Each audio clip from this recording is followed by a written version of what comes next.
Hi, John White here. Just a few words on the latest developments in the controversy swirling around last weekend with the Conor Benn positive VADA test for clomiphene, and the fallout from that, which is ongoing as I speak.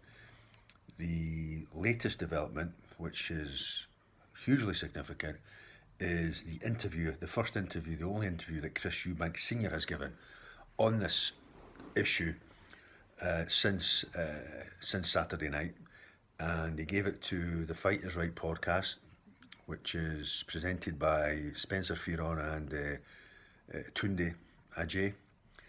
I get the impression that Spencer Fearon and Chris Eubank Sr are quite close, but it was an incredibly searing attack from Eubank Sr against those responsible for trying to put on this fight, Eddie Hearn, Callie Sauerland.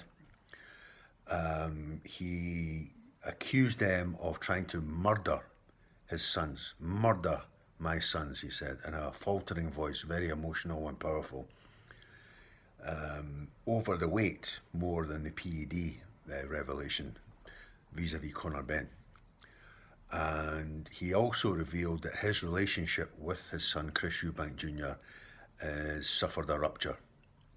He states that Chris Eubank Jr. refuses to listen to him, despite his 24 championship fights he mentioned, and that when Chris Eubank Jr. decides he's the boss, then Chris Eubank Sr. cannot be part of that. He said that while he believes in his son no longer believes in him, which I thought was very sad and powerful. And he also said that Chris Eubank Jr. chose as his mentor Floyd Mayweather Jr. because he has the money and the cars and the women, and Chris Eubank Sr. disapproves of Floyd Mayweather Jr. despite him being a great boxer as a mentor. And he said, I didn't want my son to become a bling bling kid. And so it's very sad. It's incredibly powerful. And Chris Eubank Sr. has been right all along with regards to this fight. He disclaims the rumours that he heard about the positive PED test, and that was the reason he was asking people to boycott the fight. He states that he was against this fight from the very start when it was announced because of the weight. He made no bones about the fact that he holds Eddie Hearn and co responsible for trying to murder his son, and he will never forgive them. So I've put the link below to the interview. I think it cannot be overstated what Eddie Hearn tried to do this weekend. I've said it in previous videos, but I say it again. This man is a rogue. He's a silver spoon-fed Essex white boy who has lapsed into hubris, complacency, and who has a chronic case of the money disease. For him, money is all. He proved that beyond measure, beyond doubt, on Saturday night with his antics. And I think that if this fight had gone ahead, that Eubank Jr. would have been seriously hurt. I'll tell you why. The picture that Eubank Jr., with his top off, posted on his Instagram post the other day was horrific. He was in a catabolic state, looking at his physique, no fluids at all, which means to say his potassium levels would have been low, which would have endangered his heart, and also his brain. He looked like a man who had zero punch resistance. And where he gets his confidence from, I don't know. I think he's delusional, thinking he'd go in there at 60% and be able to handle Conor Benn, fully fed, fully hydrated, and who'd benefited from a course of anabolic steroids of various sort. So everybody dodged a bullet, especially Eubank Jr. But I think there should be far-reaching consequences for Eddie Hearn. I think there should be a root and branch review of boxing and its structures and its practices. I would even go so far as to say the government should intervene in this now. This sport is so dirty.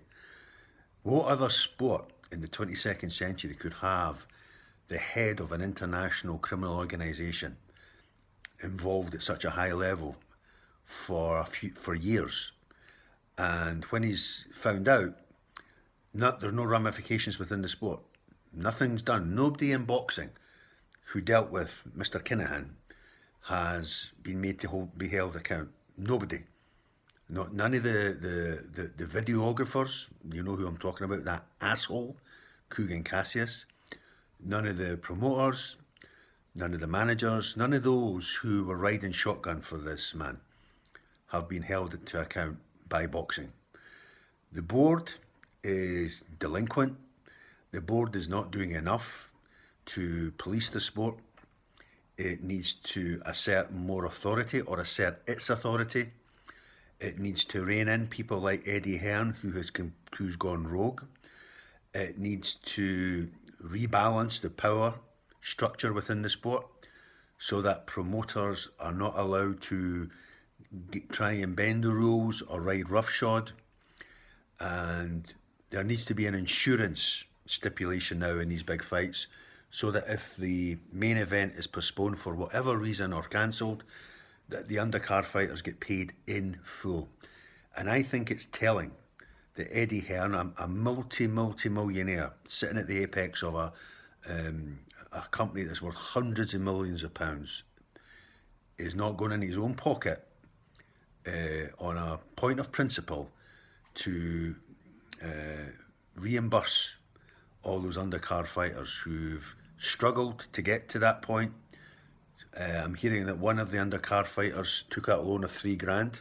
So not only has he lost his purse that he was due to collect for fighting, he's now got a $3,000 debt.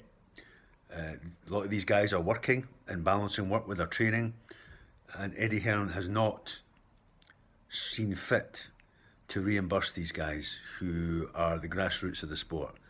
What a fucking scumbag the guy is, eh? What a fucking scumbag. This cunt could fucking sell one of his fucking huge collection of Rolex watches and pay that whole undercard. One. What a greedy fucking scumbag. Anyway, this story is going to run. It should run. And I am convinced that Conor Benn will not be able to clear his name. Clomiphene is not contained in meat. It's not contained in any natural supplement. This is a standalone substance, a drug with a clear purpose of fertility. If a man takes it, it introduces estrogen into his system, and the body, trying to balance the levels of estrogen with testosterone, increases its own testosterone levels in response. That's how it works. And Conor Benn will not be the only one. There's a doctor being named. I'm not going to name him. He's in the news. He works with Conor Benn and works with Tyson Fury. People can draw their own conclusions. And he, it's made known, gave a podcast where he talked about how fighters can beat easily urine sample tests for testosterone. And he claims in the same podcast, this doctor, that about 80% of top level boxers are using PEDs. I believe him completely, based on my own experience in the States.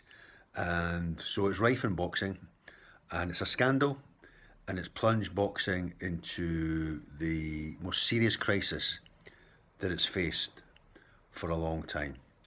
Anyway, just wanted to say a few words on these issues. Hope everybody's well. Peace out.